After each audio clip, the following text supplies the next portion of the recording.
Peace, HHDG. We are on another episode of HHDG Media, the podcast. And big shout out to everyone tuning in right now through our YouTube channel, as well as our Facebook group, HHDG. As you can see at the bottom banner, you can go and check out our website, hhdgmedia.com, for the latest music, interviews that we put up there, as well as merch and upcoming events. This is always possible through our company, HHDG Media Inc., which consists of Rock Vader KB, The Mayor, T. Smith, myself, Wiki, and Skelly Top. For tonight, we have an artist who is more than just an MC. Some may not even know him as an MC, but tonight you definitely will. If you're not familiar, you will be familiar. He just dropped a very great storytelling-driven bio album called A Harlem Boy Biopic on August 28th. Prior to that, consistently has some visuals out there for everyone to go check. Had a previous album out before that as well. One of my favorite singles that he dropped was called Black Superhero, which dropped, I believe that was 2021, if I remember correctly. Like I said, MCing is not his only talent. He's also an actor, writer, has director credits under his name as well. And from there, if you listen to his lyrics, as I said, not just story driven, but you can tell he's been, has that energy and the lyricism of other artists that we've grown to love. And he displays it well, not just on the latest album, but other music, as well as his guest features that he's done, like with the artist Okai. And just consistently, pushing to get the music out there and let people know that he has more than one talent, diversely talented. Representing Harlem and his story of coming up shows in his music. And I think that is what gravitates, more people like myself to enjoy his music. He gives the visuals from what he's speaking of, not just how he grew up, but relationships, content driven. And we'll hear more from him right now. So without further ado, I'd like to introduce Mustafa Shakir. What's happening, people? How you doing? Peace. Doing good. All right. Thanks for having me here. Appreciate it. That was a good introduction. Absolutely. Got to do the homework first, right? Yeah, man. It definitely helps.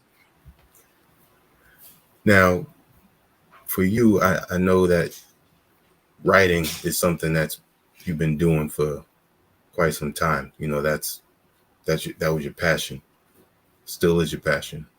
Yeah. But just tell us, how everything started with Different Strokes, the TV series.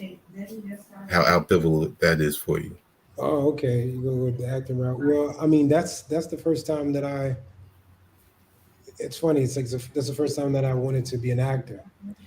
But it's weird because I just wanted the situation that they were in. I was a kid, you know what I mean? I was like, they from Harlem, like they can ask me, they can get ice cream on cue. They got money. Like I was like, I want that deal right there. But obviously, I knew it was a TV show, and I was like, man, I'd like to do that. And that was just the first time it flashed across my mind. Mm-hmm. Obviously, it would be many years before I would begin to take that seriously. But yeah, it started with those strokes, man. I used to put the little part in my hair too. How Arnold used to have a little part. Yeah, it was serious. Yeah. That's great. Hmm. So, was there someone growing up that inspired you to start writing? Yeah, like I always wrote poetry, but it wasn't until like I was 12 years old I went to live with my brother in North Carolina for a year.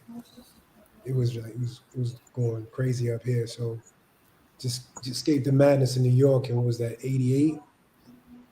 I went down there. And when I got there, I went to class, and the teacher was like, would call on me. And when as soon as I spoke, everybody looked. It was like, oh, this guy's not from around here. He's from New York, right? Because that it just pops out. Hmm. And when they heard I was from New York, they were immediately like, yo, you got to meet this guy, Matthew Pruden. You got to meet this guy. And so finally, like it was home economics class, and he was in the same class as me too. So this one girl, she was like, "That's Matthew right there," and she like introduced me to him. And this is a guy with Coke bottle glasses on, white dude from Charlotte, North Carolina, but he had mad raps. He would just write, and I mean, I couldn't do anything but take him seriously because like he was really spitting, and it just inspired me. We did this little crew while I was there, which was all like 4 or 5 months because I was only there for a year. Hmm. But and we just started rhyming together. And when I got back to the city, um, after my year down there, then I just kept writing. It became a form of release for me. Like whenever I felt some type of way, I could just already go to the notebook and I could, it was just it was like more than a journal. It was like a creative way to vent. Okay. Yeah, it was just always there for me. Hmm. Great, great. Now, do you have any other siblings besides your brother? Yeah, it's we got two brothers and a sister. Yeah, they're all older than me, Hmm. but I'm technically the oldest. Anybody who knows knows. Okay. Yeah. Now, aside from going down to North Carolina, what significance is Winston Salem to you? Well, that's where I was born. I was born in Winston-Salem. But I was there till I was about 11 months before I came to live in New York. So yeah, but that's it's my birth town, and was my mom is where my mom's family is from. So Okay. yeah, yeah. Also known for Ninth Wonder. Yeah, man. Ninth is supposed to be related to me somehow. He's a got Jarrett's in his family. Oh, okay. And yeah, yeah, and I also have Jarrett's in my family. Yeah, oddly enough, I did some work with them, Hmm. with Jamla and them. They actually responsible for really, teaching me a lot of the tools to the trade to really like take my career further, Um, but yeah, he went to Reynolds High School at the same time that I was at Carver. I was there for 10th grade. So we was like we were in rival schools at the same time, but didn't know each other. It was funny. It's amazing, right? Yeah, man. Life is 2 degrees or less separation. So once you got the writing and everything, when did the MCing really start to, you just kept at it with the MCing, doing Yeah, open mics and battling, doing little stuff in school and stuff like that. that's exactly right. It was like there was just a time when it just heated up. It was like um I know quite honestly, it was Nas, Illmatic, that album made me take it all seriously. When I heard it, I was just like, what? It was the way my mind worked. He was speaking directly to my mind. He was speaking directly to my experiences. And it was the first time that I really felt like somebody had the same voice that I had, you know what I mean? Or had a similar voice. And it was like it was inspiring. I mean, in the album and the production on all of it, I was like, are you fucking kidding me? He made me think it was possible. Do you know what I mean? Like And I was, it was not. I never really. I was just like, it was something that I could do before. It was just like, but then when yeah when that album came around, I was like, I started taking it seriously. It was about rhyming and wherever I could, right? Just getting the hottest bars, in the lunchroom, banging on the tables, down at West Fourth, in them ciphers, Washington Hmm. Square Park. Back in the days, it was just way more. I mean, hip hop it's kind of sad in a way, but shit changes, and it's just what it is. But like, there was way more raw um, opportunities to hone your craft. You know what I mean? Like, I back in that time, like, I can't even tell you how many battles I had on the street. Like, you know what I'm saying? Just on the street, like people huddled up, and you ask us, how did we know? You know what I mean? Like, sometimes it was just random. It's like, how did Yeah, that all start? But it was a vibe. You know what I mean? just And so, just raw. Yeah. yeah, Hmm. you like walk past each. I remember it was one time I walked past these crew cats, and everybody was staring at each other down. It looked like it was like a urban version of the Beat It video. You know what I mean? It was like it was about to be a square off, and then, like, I don't even know how we started rhyming, but it became an MC battle from something that looked like it was going to be a fight. But that was back. That was that time, Yeah. and I'm real grateful that I was able to live during that time. But all of that, it added to, like, if I was just waiting around to be discovered, it would be a whole other thing. It was like you was in the jungle of hip hop. I grew up in it, and so it was a form of expression everywhere. And so, like, you were finding places to hone your shit. You just couldn't. I couldn't forget it. Yeah. It was everywhere. And so, yeah. But that's the great part of growing up in New York during that time. Yeah. It's great. Yeah, Mhm. yeah. There was a interview of you that I watched a few weeks ago, and you mentioned the importance of not giving up. And you, part of what you were saying about not being noticed is you got to keep going no matter what. Yeah, yeah, you do. I mean, you got to find your reason. You got to find your why, and I think that's key. If you don't got a strong why, then you probably shouldn't do it. You know, but once you find your strong why, it sees you through a lot of the obstacles. Hmm. And you need strength in this game, because if you're reaching for any sort of, like, if you really trying to get your words out there, you're gonna get beat up. You know what I mean? You're gonna have come back to that buoy. If you ain't got that buoy, you'll drown. You know. Um, and at this point, I just feel like it is disobedient to God to not, like, keep on going in some shape, form, or fashion. Like, it's about, because, yeah, I feel like you're a channel. Like, I write some of this shit, and I'm like, I don't even, like, I write it and I read it back like, oh wow, I didn't even realize what I wrote. You know what I mean? So it's not all like just me. It's higher. So yeah, that all keeps me going. That's great. Um, Tell us the connection of get landing your first major acting gig and the Negro Ensemble Company. Oh wow, you did your research for real. um, well, yeah, man, I was at the Negro Ensemble Company. Like, I got there on some rando stuff. It was for writing. I got there, but I went there for writing, but I wound up doing a scene and monologue class. That's a longer story, but I was there, and Lady Carol Conn White, she was the creative director of Negro Ensemble Company at the time. Like, I barely went in there. I don't think I ever shook her hand or anything. It was just her office was right there in the line of sight before I turned in the room to go right there.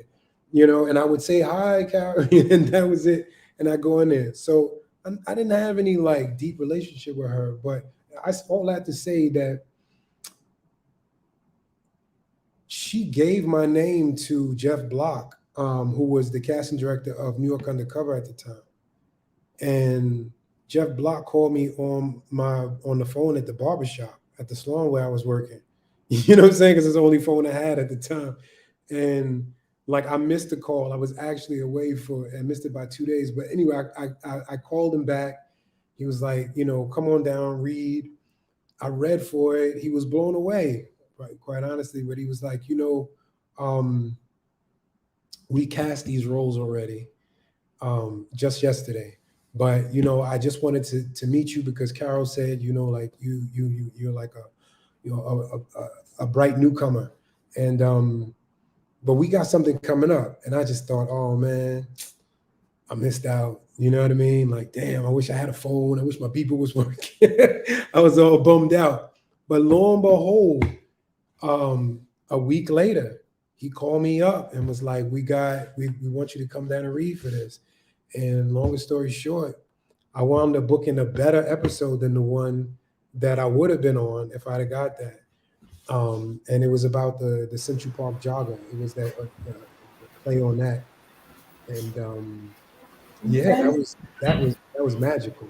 Because Hmm. at the time, New York Undercover, like I felt like I was That Michael was the Jackson. place. Yeah. What? Like I'm on the train and people were like, "Rah!" You know what I mean? I was like, wow. I mean, it's not. I don't do it for that, but that was the level that New York Undercover was at the time. So that was a huge beginning for a kid. You know what I mean? And the funny thing is, I didn't even. I was doing theater. I was doing like spoken word. I wasn't even thinking about doing television. Like literally, Negro Ensemble Company is a theater company. You know what I mean? Mhm. And I just my brain wasn't even around it. I mean, as much as I had loved, different strokes back in the day, I was just doing what's in front of me. And it was funny through booking that job, I met Adeo Shun, Fayon, Donald Faison, and Wow. he was like, "Yo, who's your agent?" From Clueless. And I was like, "What's an agent?" He was like, "Oh." I was going, we were going uptown on the train. He was like, "I'm gonna introduce you to my mom." He introduced me to Shirley, and the rest is history, man. That was Wow. everything. Yeah, that was yeah. I got they shanghaied me into the game. You know what I'm saying? I didn't even, you know what I mean. And then it all made sense once I was inside. Yeah, it was fun. Wow. That's great. Yeah. Um. So how did you end up meeting Ayatollah? Well, I was doing some work with SoundCloud Records, a cat named Benjamin Goldstein, Goldrock, funny enough. Um, and he was doing some work with Okai. You mentioned Okai, Hmm. and the Okai was on the same label. And so yeah, Ayatollah was like producing beats for everybody, and we sort of connected on that. I haven't heard from him or seen him in a long time though, to be honest. But yeah, I feel like yeah, we've got a joint together. I think it's called Come On. I haven't listened to that album in so long. Wow. People don't even know I've got like three albums before, like three albums that are not even streaming. Um, and yeah, I haven't gotten around to putting them up. I don't know if I want to. We'll see. What were those albums also on SoundCloud Records? The first one was on SoundCloud. That was Oh, called Holy War. Holy War. Hmm. And then Chameleon was the next one. I put that out, and then after that was Diamond, and I also put that out. Yeah, Okay. yeah, So that was early 2000s because I think yeah, um yeah. I was It was mostly while I was in California. okay. Yeah, I really took off with the music when I went out there. Funny enough. Yeah, Because I remember when Okai dropped Deconstruction of the Mind. That yeah, was like 2005. yeah, yeah. I was supposed to drop Holy War dropped in 2006. Yeah, so yeah, but that's a dope album, and I think Mhm. Ayatollah produced the majority of those joints. Yeah. Yeah, Yep. Now, being that we talking about that during this time, you were going by ME or Mustafa Effortless. yeah. Tell us, the origin of Well, that. the thing is, like, I'm still Mustafa Effortless. That's like Okay. that's still my, that's, because it's a whole play on me. I'm just being me, right? Like, Mhm. so I'm always gonna be me. But just for it was like I came to a moment where I was like the acting stuff was taking off, And then I was like, because I had stopped doing the music for a while. I just had to focus. I got some advice that said, like, don't try and do too much at once. You know what I mean? And I'm glad I took that advice because I just focused on the acting for a while, and then that took off, and that led me back to music. When I got back to music, though, I was like, do I have like Mustafa Effortless and Mustafa Shakir, or is it just Mustafa Shakir? And I was like, well, the name's amazing. You know what I mean? Like, just you know what I mean. You got Talib Kweli, you got like yeah, it just Yasin Bey, like like just be yourself. So that's why I went with it. Like I was just like, yeah, and it's easier for branding purposes. Yeah, There you go. yeah. Mm. So there are plenty of MCs out there who do spoken word, open mics. You are another example of that. What's one of your memorable moments doing spoken word? Man, I've got quite a few. I got quite a few. To be honest, I've had some amazing moments. Um, well, I did this show, like I did a spoken word show, like I did a one man play called 12. Actually, you can see it on All Deaf Poetry. Russell Simmons, after I did the stage production of it, Russell Simmons got introduced to me, and that's when he was doing the Deaf Poetry Portal online. So he gave me the money to shoot it, and make it a video version. So I shot it, and you can see it on Deaf Poetry. But that was pretty dope, man. Having doing that stage show, like I had some experiences from the audience that were like crazy, yo. Like I mean, I had people have like come to Jesus moments, like like out loud. I had a girl come in the first, or she came. I swear to God, I had this poem, like it was number 5, and it just is very sexy poem, man. But like to be, and it the way that we played it with the bass, it makes the room real quiet. Everybody just like is listening, cued in, so you can hear, or you can feel subtle shifts.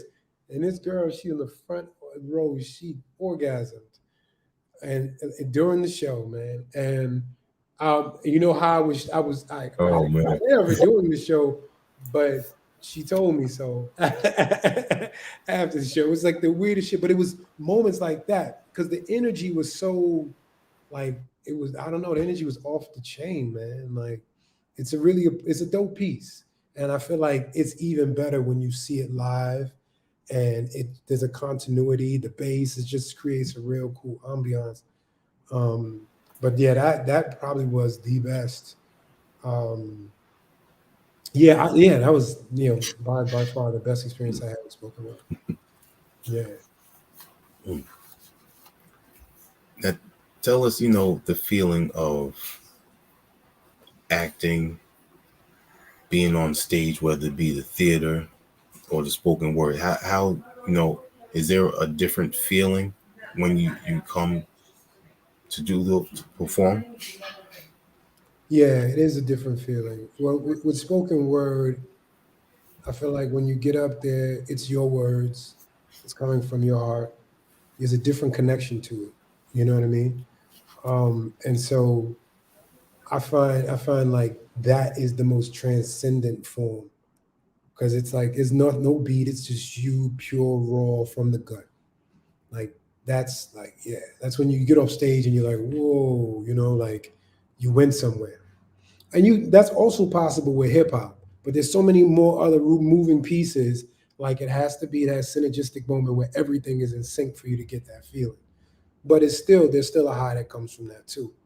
Um, Theater is dope or different in that it's somebody else's words, but it's the immediacy of the audience, right? So you're living life as if the audience isn't there, but the audience is feeding you this energy. So and it's very palpable. You can really feel it. And that's pretty interesting. It like makes everything so much more bigger. even though you're in this set container. So they're all very different. They require different muscles, um, and all enjoyable for different reasons. Very interesting. Yeah. Yeah, I still get stage fright, but doing this, makes me feel a little comfortable. And certain things I've done in college and high school in front of people kind of eased it throughout the years. Yeah, I still I have stage fright. I still, yeah. It's like I don't. I mean, and when I listen to a lot of the greats who've come before, they all say the same thing. It's like if you don't feel something before you go on, if you're not feeling like that, you go do something else. You know what I mean? Like because that's it. Is the whole thing is like it's the wave, and you've got to like get on the board and then you can ride the wave, but the wave is still there. You're just riding it, trying not to, spaz out and shit. That's a part of the thrill, I suppose.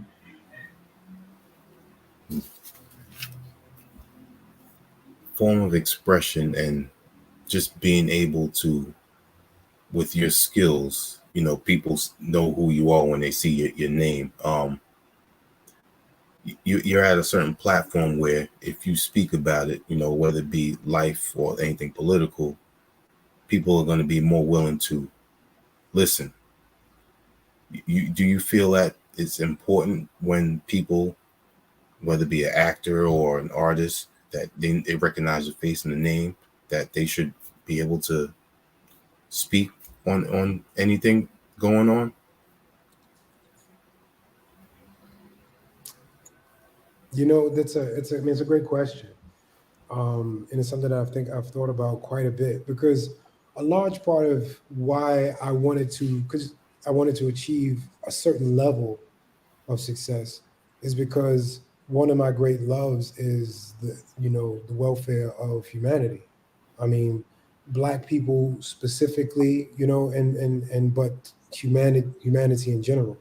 Um, Obviously, because I can speak directly to what it means to be black. Um, so I wanted to be able to speak more, but I feel like when I had that thought, we weren't in the time that we're in now. Mm, And this is a very specific time, in terms of like speaking up and the effectiveness of that being what the mediums are, like social media. Like I feel like you can get shadow banned, like there's just a lot of different factors to consider when you're thinking about speaking up. mm, I felt like before it was going to be straightforward, like you get to a certain point and then people they rock with you and then you could speak to some issues. But I feel like it's a weird climate right now, man. Like people have looked to celebrities for you know answers to problems that many of them that they put the mic in front can't help with. You know what I mean? And they sort of polluted the water in a sense too. Like people are like, man, shut up, man. Why are you always asking this celebrity? Why are we calling Ja Rule right now? You know what I'm saying? Like, the Dave Chappelle joint. But the it just so happens that I I have celebrity attached to me, but I also have like a message too. So mm, I've just been figuring out how to balance that, and I think in some ways separate the two.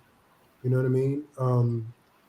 A lot of that goes into the music. A lot of it goes into the things that I create myself. It's just, I mean, at the end of the day, I mean, I can ramble on about this. I feel like we all have a responsibility to one another. You know what I mean? right. And like I didn't get a bunch of help. Like people ain't give me a silver spoon. Like I grinded, but there were key people along the way that said yes, hook me up with this, and you know what I mean? Like, so I didn't get here all by my own strength and will. And I feel like, I need to in turn, extend that opportunity to other people. So that comes in many forms. Like I do a lot of stuff that's not public. Hmm. I have been more and more trying to figure out how best to speak to things publicly without dealing with some of the bullshit that's out here. To be quite honest, you know, it's not a straightforward answer. I mean, I'm still on it. I'm figuring Yeah, it. I get it. Definitely. I always feel um, if you don't want to be too opinionated on things, you can always direct people to the proper resources. That's true. Yeah, that's a large part what we're talking about with working on this album is because like a lot of the stuff that I'm hitting upon has to do with the issues that are plaguing the black community. I mean, obviously I couch it in storytelling. I try to not make it like some sort of moral play, Hmm. but there's obviously issues in there. You know what I mean? And so a large part of what we wanted to do is to call out those issues, mental health awareness being one of them, in Absolutely. our community. Because, like, we're a traumatized people without any concerted therapy to help us. And we have not been out of the line of fire yet. So, not only has it been a traumatic period, it has been compounded trauma. So much to the point where it's like the dysfunction, we're like, we act like we don't know where it comes from. You Right. know what I mean? It's Like like it's that's normal. how, yeah, that's how Hmm. ingrained it is. So like, yeah, like we were talking about how to create a platform where we can direct people to resources so that they can, you know, we can talk about stuff that comes up, right? Give a general theme of like, yo, yeah, this is what I meant. If anybody out there is having similar issues, you can go to dot dot dot. You know what I mean? And so do that because there's lots of resources out here. It's about connecting people to them, calling attention to them too. And if like you Yeah. said, if you're in a certain position, you have a certain platform. When you give light to an issue and you give light to an organization, people are more apt to pay attention to it. And it's not, we're not trying to get everybody in there. We're just trying to get whoever, if it helps one person, fucking great. You know what I mean? If it helps a bunch, even better. Absolutely. Yeah. And I feel that's another reason why I'm a big fan of your song Black Superhero because it touches on that. Yeah, yeah. I mean, for sure. That that's me giving voice to my insides, man. I was like, you know, oh yeah, yeah. Around the time that you released that, what was the voice that you wanted to project with everyone? Um, like I think for to be honest, it was a way of subversively saying like people are more apt to like swallow some political statement made by an animation character, right? It's like what the Simpsons can get away with, you and I cannot get away with in real life. You know what I mean? And the same way I feel like with music, you can get away with some things that you can't get away with in real life. And I feel like it was just something that I wanted to say, like, coming off the heels of what was going down during the COVID, like that was a special kind of torture. Not only were we in this uncertain time of like being quarantined and holed up, but at the very same time, like racial unrest was like at an all-time high. It was like back to back to back. And so we're like all in our little fucking cubby holes just being fed trauma. You know what I mean? And As if we I didn't have mean, enough. yeah, man, like right. So I was just like, it was born out of that. Like, I wrote it out of that. And my thought was like, you know, I'm not an advocate of senseless violence, but I'm like, if you touch me, you're not gonna have your hand when you come back, when you pull your arm back. Like that's just the laws of nature. And we've gone through enough where it's just enough is enough. You know what I Yeah. mean? And so that was my way of creatively saying, and also, you know, calling out the soldiers, you know what I mean, who feel the same way, who feel like you really down to protect your own. Like you see the value and why we have been subjugated. We see the value in ourselves and we're willing to protect it, like by any means. And so all the people that I name in that first verse or what have you, like that, it's all that same energy. Nat Turner, Sojourner, Harriet Tubman, like Nikki G, all that. It's like that energy, and I was just trying to convey that, like so. Those people out there that were feeling that fire in their chest because of watching the bullshit, they could rest assured that they were not by themselves. Sorry. It's all good.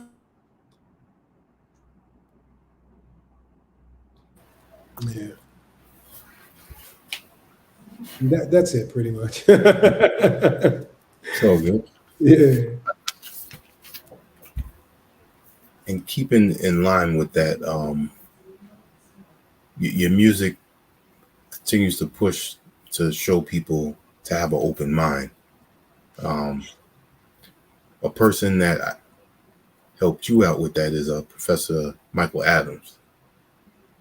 Yeah, he was one person, yeah, for sure. Like, yeah, I met him at the new school, and uh, yeah, I mean, it was a revolutionary moment for sure because, like, it was sort of like meeting him was like going to Hogwarts or some shit. You know what I mean? It wasn't regular education. He was teaching us how to see below the surface of things and how, as much as certain aspects of our reality are mocked by the establishment. The establishment uses those very same things that they mock as sources of power. So Mm. basically, they tell you, "Oh, don't do that. That's foolish." But that's exactly what they're doing, and I learned that from him. You know, it's hard to see different things. He's like, they tell you that astrology is bullshit. They tell you that the gods and the goddesses are bullshit. But if you look around, they're everywhere. And then he was Yep. like, just look, and he was like, look at all, like, look at the mail truck, and look at, and then you start seeing how all of these symbols are everywhere. But at the same time, they telling you, and then like the kicker was, I remember going into this huge courthouse, and they had the astrological wheel on the ceiling of the courthouse. I was like, what does that got to do with the halls of justice if it's all BS then?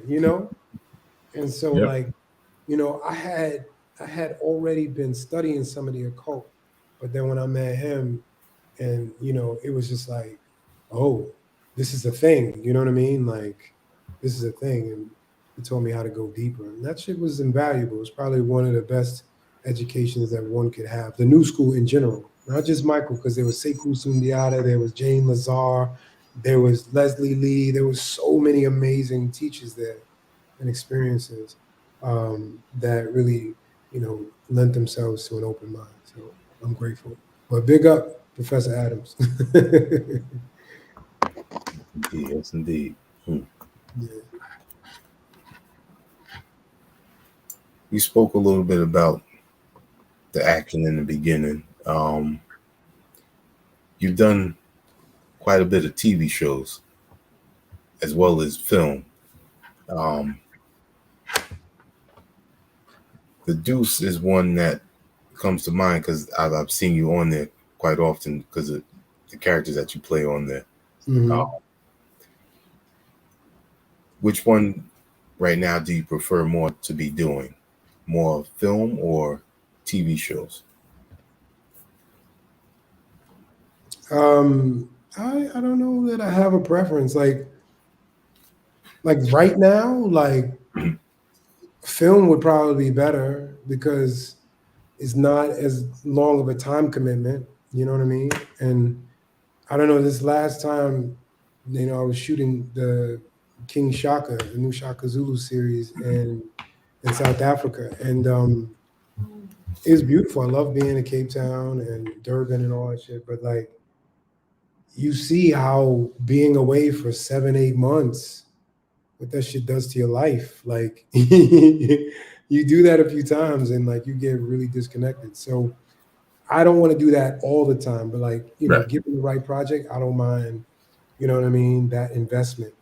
But right now, I prefer to do like 2 months, 2, 3 months, maybe. You know what I'm saying, on a film, and that's even a lot for a film. So you know, that would be my preference right now, just because I just came off a job. Okay. Cool, cool. And for people that are not familiar with the series, just give them a little summary of King Shaka. Oh well, King Shaka is the newest incarnation of Shaka Zulu story. We follow him from his teens into his ascension to power. Um, and I play Dingy Swayo, which is a prince warrior who takes Shaka under his wing and teaches him, all that he knows in order to for him to, he's his mentor. The reason why Shaka was able to really take it up the next notch. But it's dope. It's the new incarnation of it. Yeah, I can't wait for folks to see it. Can't wait to see it myself. But yeah, it's pretty dope. And, definitely. we Yeah. need. Yeah. Funny enough, I did Black Superhero, call me Shaka Not De Niro, before I Mhm. booked this role. I swear. I was like, if this is not manifestation, I don't know There what you is. go. You know what I mean? So Yeah. yeah, Mm. cool. And it's important to play prominent black figures throughout history. I know you, if possible, you wanted to do Mansa Musa. Yeah, it's in my bloodstream, man. Yeah, definitely, definitely, definitely. I mean, that's just a powerful ass story. It would Hmm. have to be epic. We would Has yeah, need, you know what I mean? Like, it would be a heavy hitter director to take that on, and it would need to be, damn near 3 hours, I think, to do it right. yeah. Hmm. Yeah. I mean, it deserves it. Shit. It deserves it. Yeah. Mm, definitely. Mm. Mention the Deuce films. Um, but what about uh, the short film, The Dark Side of the Earth?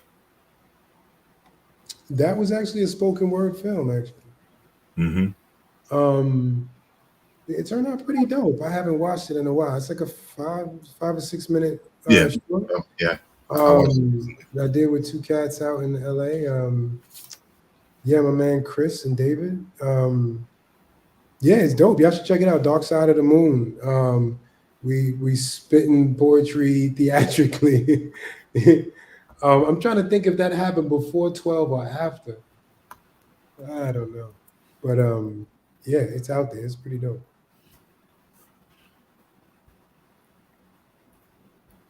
I can find it. I will put that in the links for everyone that's tuning in. Oh yeah, dope. Current major work, like we were mentioning before, and I know you grew up on the comics as well. You played the Bushmaster in Luke Cage series. Yeah. Tell us how you landed that role. Pretty straightforward in the sense that I auditioned for it. Well, you know what? It's not straightforward. It's a cool story. Probably a good one to wrap up on. Um, yeah, because it's a moral tale for not yeah, I guess a moral tale for all those people who are aspiring artists, and it went like this. It was like I had just gotten like with agents that were good for me, or well, my manager was really tight at the time, and like I was getting in rooms that I had not gotten in my whole career. So I was getting these real major auditions, and so one of them was one where you had to sign an NDA. They didn't tell you what the show was, No. and I didn't care. I was just like assembly line doing the auditions. It was during pilot season, and I remember um, I murdered this audition. Like, no smoke blowing for myself. I'm just saying because artists we're critical. So if I'm saying I murdered this shit, I murdered it. Like I remember me and my lady at the time, And my daughter, we sat back and watched the shit like 4 or 5 times because we was like, God damn, this is a good tape. All to say, um, I sent it in, didn't think anything of it. Um, at the time, I was doing, I was a series regular on a show called Quarry on Cinemax, HBO, and I was on hiatus when I was doing this pilot season. And we were waiting to see if the second season was going to pick up. It was supposed to be picked up, but we hadn't heard anything. So I'm auditioning, and I remember, that's just preface. I was going to pick my car up. So I was in an Uber going to pick my car up. I was out in LA, and I got a call from my manager, and she says, I didn't want to say anything because, and she's like, backtracking. I'm like, what the fuck? Like, what? And she's like, just like, don't be upset, but we did everything we could. They offered you um, uh, uh, uh, a series regular role for Luke Cage. This Hmm. is the first season. Okay. They offered you off the tape. They didn't want no callback or no nothing. But we couldn't get Netflix and HBO Cinemax to play nice because I was under contract with this other thing, which, Oh. you know what I'm saying? But we were still like, they were supposed to tell us already, and they were just dragging it out. It had already been like 5 months. And they were like, no, they wouldn't let me go to do the show. And so they had not said anything to me for a whole week as they tried to like figure this out. And I'm a I'm a I'm a I'm a geek, man. Like, I'm a comic head. I'm a all that shit. You know what I mean? I live for that. When they were asking me what I wanted to do as an actor, usually I'm like, whatever comes up. But I was like, yo, but if a black superhero or a black superhero show come up, like I'm your Got dude. Like, you know what I mean? Like emphatically, which is not my style. I usually am like low key. You know what I'm saying? But like about that, I was not. So I mean, murdered me. Like I got out the Uber, got in my car. I was like, "Are you serious?" Like it was like I was just no way. She's like, "There's no way." Mm, mm, mm. And then the show that held me wound up getting canceled. So not only did I not get Luke Cage, I also didn't get the show that was holding me back. And then I got to watch Luke Cage break the internet, literally. You remember it broke Netflix? Mhm. That's how many people were watching it. I had to watch that shit, knowing what I No knew. one. Oh my goodness. I mean, it sent me into it was like, because I was just coming up, and that's a big boost to get that. And so it sent me and I was just like, oh man, I didn't have that thick skin yet. It's thicker now. It's not completely thick, but thicker skin now. And so it sent me into a little bit of spiral. And so um I was like just not doing well on my auditions for a minute. You know what I mean? Like I was just sort of like disenchanted a little bit. I ain't gonna lie. So much so that I auditioned for Black Lightning, and Mm. the lady, she told me in a room, she was like, "You did a great job, but you played it a little dark." And I was like, "This is like, but I didn't, I was like, this is CW, Mustafa. You can't give them Netflix real. Like, Uh, it's a CW." But I'm like, the words say this. You know what I mean? I'm like, this is not light, but anyway. So I didn't get that, and I had worked with those guys. That was who the producers and the writer for Girlfriends. So like, I thought, yo, I was like, don't worry, I'm gonna send another tape. I was campaigning for this role. Did not get the role. Another dagger, right in the fucking chest. And um, I had missed out on Preacher because I was under contract. I missed out on 24 Legacy because I was under contract. They're oh gonna man. fly me out that night, and they couldn't fucking work it out. I was not having a good time. Mm. Fast forward to it's like a year later. I think maybe 18 months, and I get this audition, and it's the same thing. You have to sign an NDA, and then they don't tell you what it's for. But I was like, okay, whatever. I was like, it has to be Marvel or Star Wars or some shit like that. You know what I mean? To go through all this. Um, and then I auditioned for it, and um, it said like a Caribbean businessman. Like that's what they said, and his name was Baron.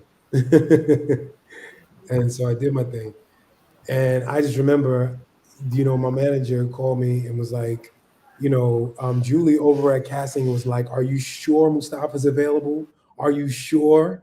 Like, because before, you know what I mean, they were going to bat for me, but they couldn't get me out of contract, so they literally called her like 3 times to make sure I was available. Fast forward, I jump through all the ropes, the audition ropes, meet Cheo and all that, and then I land Bushmaster second season of Luke Cage. Now, the moral of this story is you gotta trust the universe, man, because none of those shows would have done what Luke Cage Bushmaster did for me. Like, I found out, I thought they was offering me Cottonmouth because of Huh. the audition that I had. I was like, this didn't sound. It didn't sound like, um, or at least not how your boy played Diamondback. But I found out that I was they were offering me Diamondback. But obviously, we see how that went, and I think they killed him off as a result. All respect due. But um, it was just a better look, man. Like it fit. Like I could have obviously I could have made the most out of Diamondback, but Bushmaster was made for me. You know what I mean? Like literally, people were like, "Man, you." I was like, I just literally didn't have to try with that character. It was just right there. It was like it couldn't have been any more perfect. But I had to go through the fire to get it. You know what I mean? Yeah. And Mm. that and it made it so much more worth it when I finally got off the call with Cheo and and your boy, what's his name? Jeff or whatever. Yeah. Um, I just put the phone down and I punched the air like 50 times. You know what I'm saying? And screamed at the top of my lungs because it was such a, the journey it was so rewarding to have that be the end all for, a bunch of like seeming knocks. You know what I mean? But it worked out better than it could have worked out any other way. So I'm grateful. Bushmaster was fun as fuck. You know what I mean? Yeah, it's his thing, man. Yeah, and then it took my career like, to another place. People took Yeah. me seriously. Mhm. So hang in there, guys, no matter what. You hear? All you guys listen out there, like, do not like sometimes the knock is just setting you up for a boost. Here it is. Yep. Keep pushing.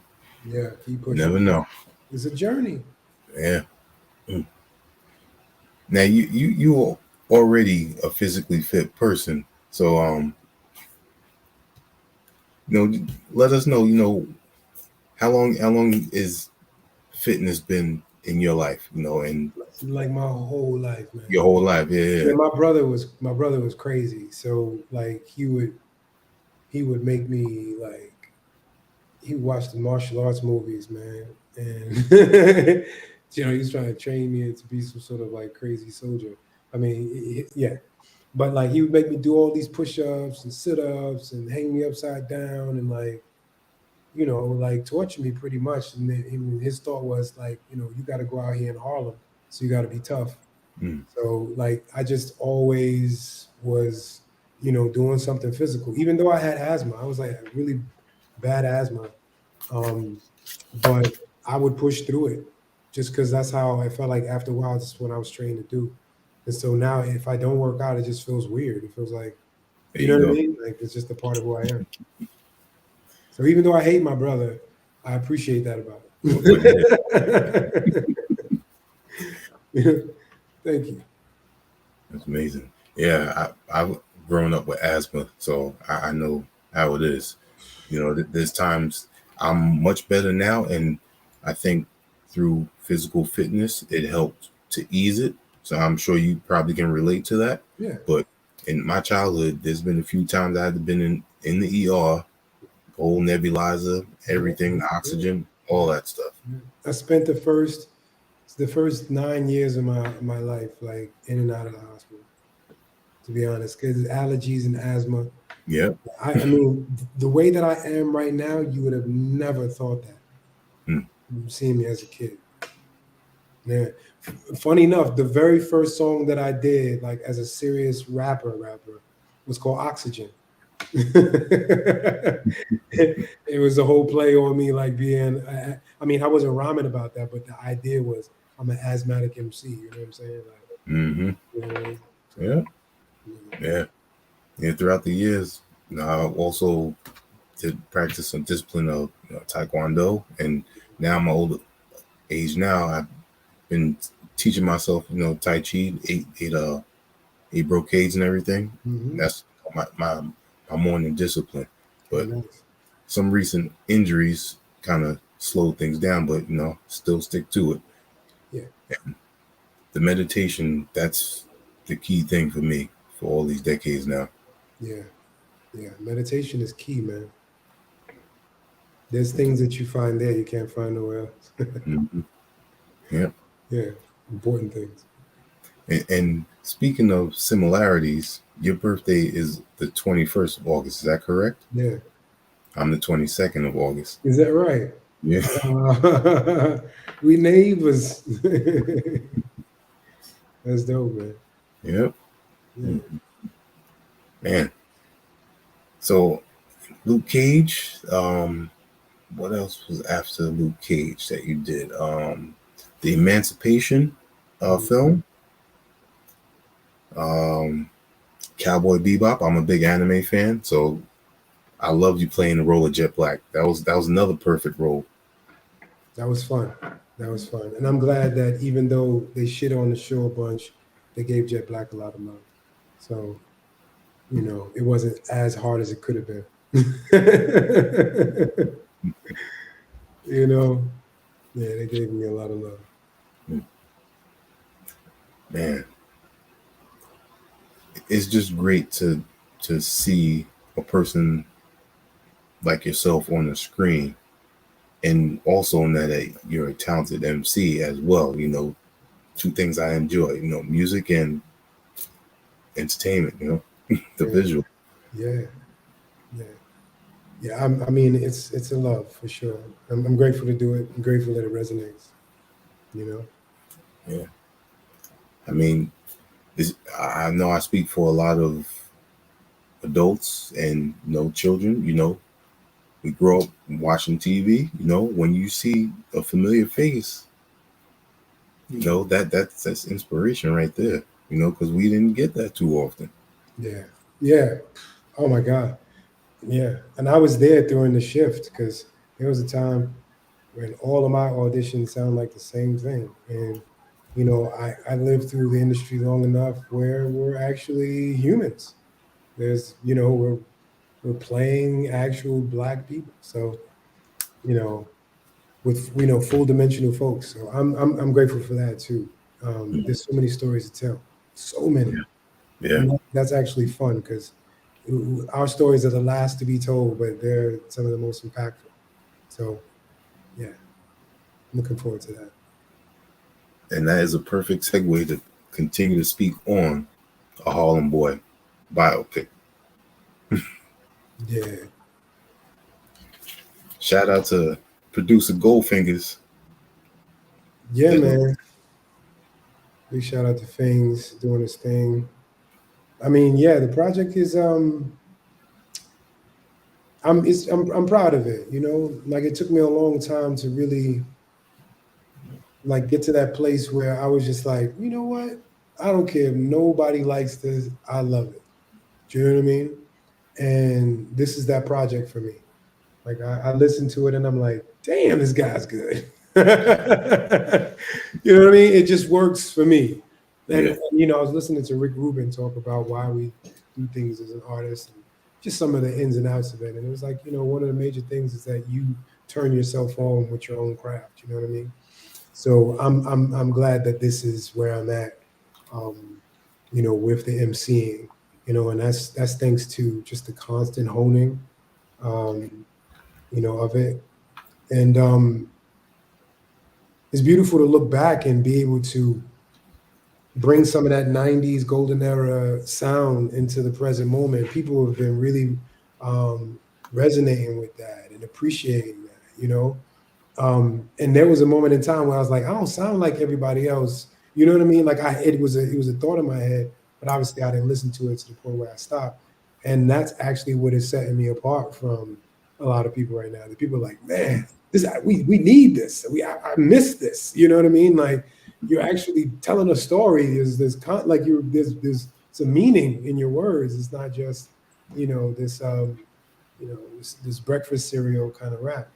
And I think everything is necessary, but I'm grateful that I'm able to bring some of that raw roots of hip hop that I grew up with and put that in the pot, you know what I mean, Yeah.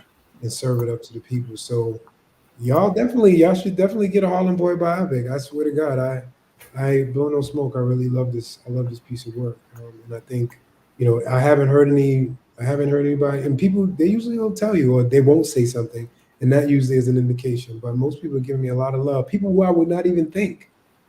I mean, like randos. Like, yo, I happened to check your album out. And I'm like, I dig it. I'm like, Mm. why, thank you. Yeah. Dig it too. You know what I'm saying? But yeah, man. I'm grateful. Um, just keep on creating. You know what I mean? That's it. Yep. And tell us about the album cover. Oh yeah. Well, that I took that picture. Oh man, I believe I was 18. I was 19. I was 18 years old, just about to turn 19, and I had a girl that was pregnant with my daughter. um, I had just decided that I wasn't going to go to college right away, like which was unheard of for me because education was my way out of the hood. Like it wasn't entertainment. Like I was doing that, but that's a long story. I was good in school, so for Hmm. me not to go to college was huge, especially because everybody was like, rooting for me. But it just didn't work out that way. And but that's that moment in time. It was very much a crossroad moment for me. And I'm standing. It's a rooftop on 142nd Street in Broadway, uptown New York, Harlem, Washington Heights area, and you can see the Hudson River in the background. Hmm. And, you know, my name is Mustafa Shakir.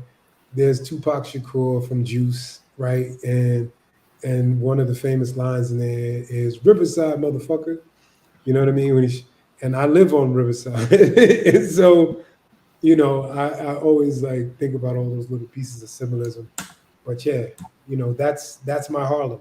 You know, um, where I grew up. So, Dope. Very interesting. Mm. So when people listen to your new album, again, like I was saying in the beginning, your storytelling skills are very, it's done very well, and it's not just a story, like you said before. That there's more to the content within the album, yeah, but also each each track, the sequencing, the interludes when you're speaking, um, it all comes together like a film, like yeah, a story, your life. yeah. And not everyone is capable of putting all of that together the way you've done with the new album. Yeah, man. Thank you for pointing that out. I forgot to mention that. That's a big part of it.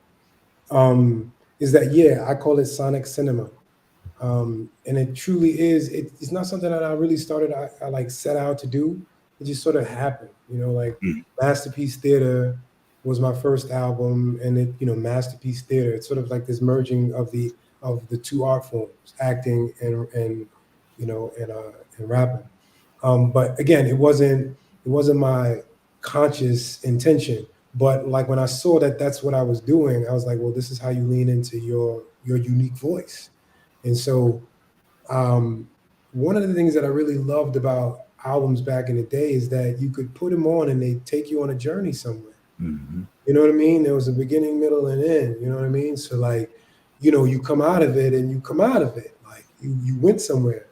And so that's what I enjoyed about it. And people are like, oh, you shouldn't do albums if you're not known for the music because they're blah, blah, blah. And I was like, well, I'm gonna do an album anyway because like it's just it feels good to me and also with streaming and everything like it doesn't matter when you put something out like I could put it out and it blows up 6 years from now so you know what I mean like it doesn't matter in that way.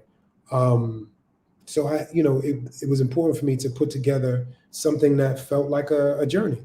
And when I say sonic cinema, I was like, I wanted to feel like if you put the headphones on and close your eyes, that you will create the movie that I'm narrating.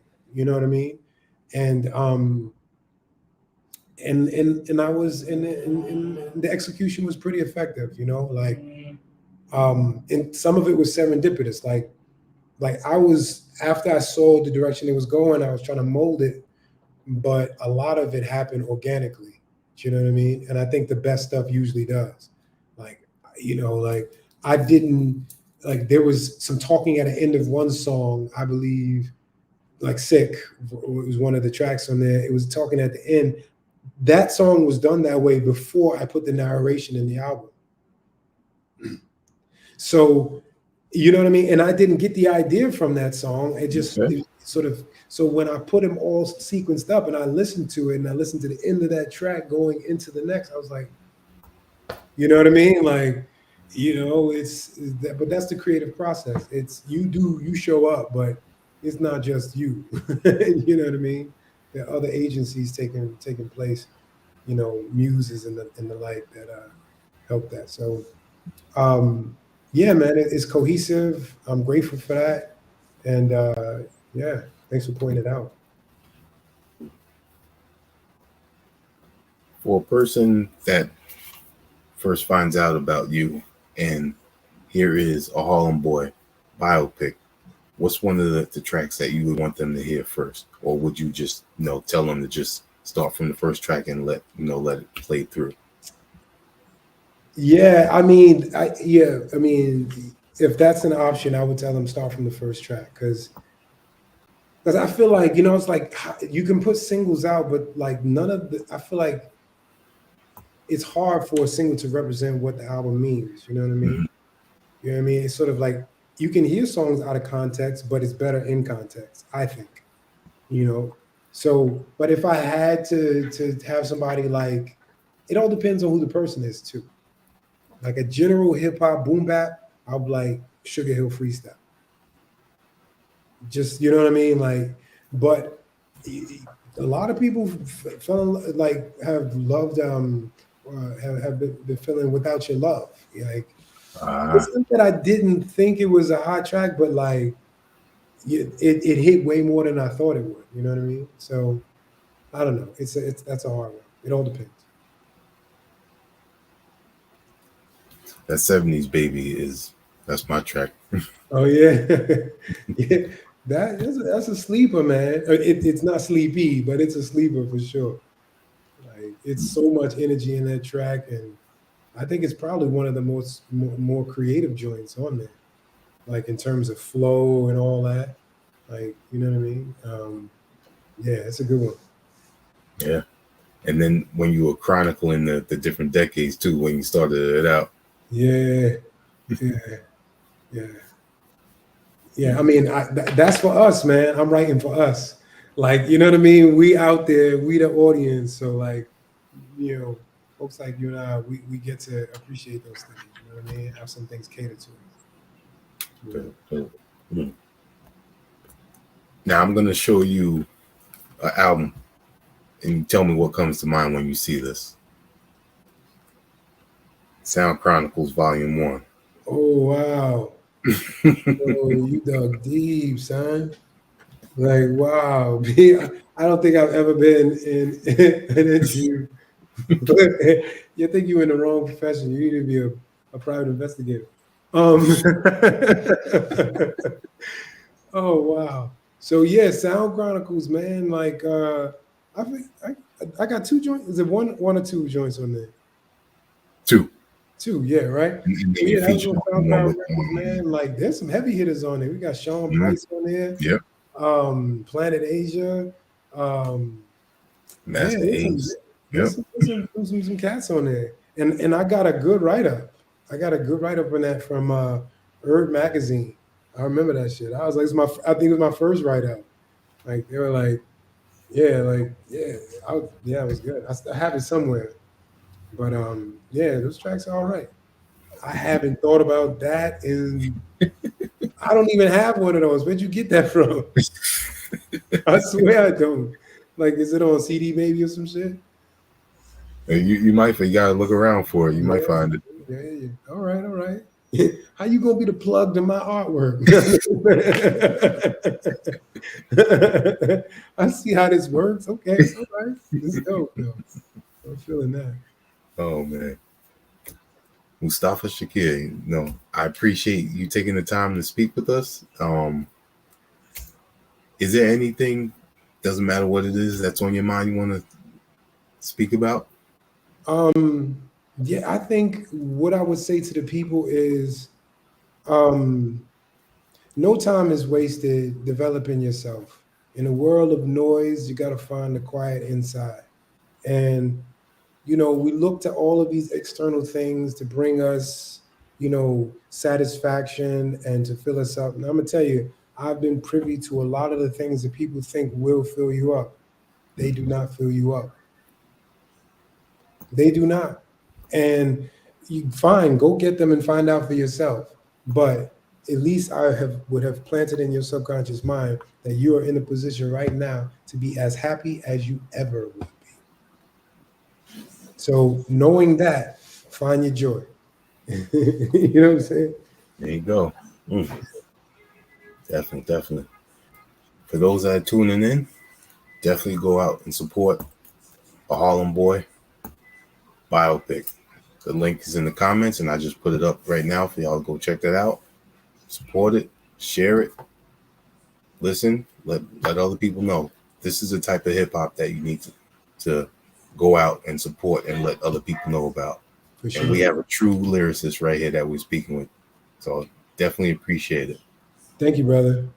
And also check out those new films he got out that he's in. Assassin I just recently saw. Yeah. Um what was the other one with It's Ghosted, yeah, that's the one. Ghost. I didn't see that one yet. Chris Evans and Anna Diarmas. Yeah, and Emancipation too. Go That's in there. right. Go check that. Yep. It's a powerful moment in there. I got a powerful moment in there. So yeah, man. I Definitely, appreciate it. definitely. Absolutely. As always, we let the people give their shout outs and where they can go support and reach. Yeah, man. Underscore Mustafa Shakir underscore. That's on Twitter, IG, everywhere. I'm on IG more than anything. You can hit me up. There's every links in the bio there. You can DM me if you got any questions. We got, if we don't get to it right away, we'll definitely get to it. Um, and that's it, man. I appreciate all the love. You can obviously find me on all the streaming platforms. Yeah, everywhere, bro. I appreciate you having me on your show and giving me some light, some love. Y'all have a great time, man. Peace. Absolutely. On behalf of our HHDG media crew, we're going to say peace.